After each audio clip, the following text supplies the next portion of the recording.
Hello friends, welcome back to healthy habits Telugu channel. Today మన recipe వచ్చేసి పాలకోవా. మీకు ఎప్పుడైనా మంచి స్వీట్ని ఇంట్లో ప్రిపేర్ చేసుకుని తినాలి అనిపిస్తే ఇలా పాలతో పాలకోవాని ఒకసారి ట్రై చేయండి. చాలా చక్కగా వస్తుంది ఈ పాలకోవా స్వీట్ అనేది. మనకి మన ఇంట్లో ఉండే ఇంగ్రీడియంట్స్తోనే ఈ పాలకోవాని ప్రిపేర్ చేయవచ్చు. అయినా టేస్ట్ అనేది చాలా బాగా కుదురుతుంది. మొదటిసారి చేసినా సరే ఈ కొలతలతో చేయండి, టేస్ట్ అనేది చాలా బాగుంటుంది. మరి ఇంకెందుకు ఆలస్యం, లెట్స్ స్టార్ట్ ది వీడియో. ఈ స్వీట్ని ప్రిపేర్ చేయడానికి అడుగు మందంగా ఉండే ఒక కడాయిని స్టవ్ పైన పెట్టుకొని అందులోకి 500 ml పాలని యాడ్ చేసుకోవాలి. ఇక్కడ నేను టోన్డ్ మిల్క్ని యాడ్ చేసుకుంటున్నాను. ఎప్పుడు కూడా ఈ పాలని బాయిల్ చేయడానికి మంట అనేది హై ఫ్లేమ్లో పెట్టుకొని గరిటెతో అటు ఇటు పాలను కలుపుతూ కుక్ చేసుకోవాలి, లేకపోతే పాలు అడుగున అంటేస్తాయి. ఇలా గరిటెతో కడాయి అంచుల్లో ఉన్న పాల మీగడిని పాలలోకి యాడ్ చేసుకుంటూ ఉండాలి.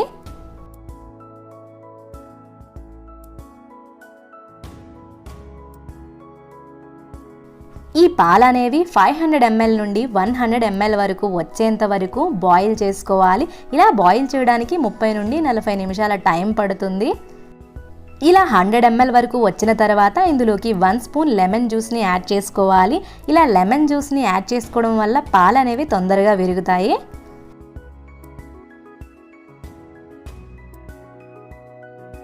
ఈ పాలనేవి విరిగి పాలకోవా స్ట్రక్చర్ వచ్చిన తర్వాత ఇందులోకి 100 గ్రామ్స్ షుగర్ని యాడ్ చేసుకొని కలుపుకోవాలి.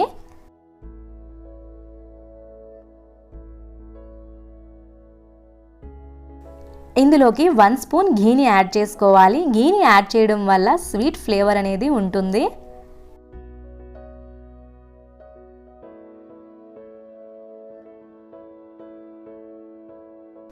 ఇప్పుడు చివరగా ఇందులోకి కొద్దిగా యాలకుల పౌడర్ని యాడ్ చేసుకొని మరోసారి కలుపుకొని ఇదే స్టేజ్లో దింపేసుకుంటే పాలకోవా అనేది రెడీ అయిపోతుంది.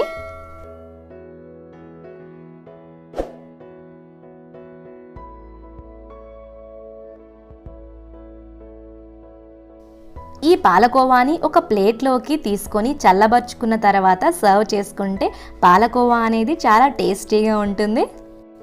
చూసారా, చాలా ఈజీగా ఇంట్లోనే పాలకోవా స్వీట్స్ని ఎలా ప్రిపేర్ చేసుకోవాలో. ఈ పాలకోవా నోట్లో పెట్టుకోగానే కరిగిపోతుంది, అంత టేస్టీగా ఉంటుంది. సో ఫ్రెండ్స్, మీరు ఈ వీడియోని ఫస్ట్ టైం చూస్తున్నట్లయితే సబ్స్క్రైబ్ చేసుకోండి, పక్కనే ఉన్న బెల్ ఐకాన్ని ట్యాప్ చేయండి. అప్పుడే నేను పెట్టే వీడియోస్ అనేవి మీకు ముందుగా నోటిఫికేషన్గా వస్తాయి. ఈ రెసిపీ నచ్చితే లైక్ చేయండి, షేర్ చేయండి. మీరు ట్రై చేసి మీకు ఎలా కుదిరిందో కామెంట్ సెక్షన్లో కామెంట్ చేయండి.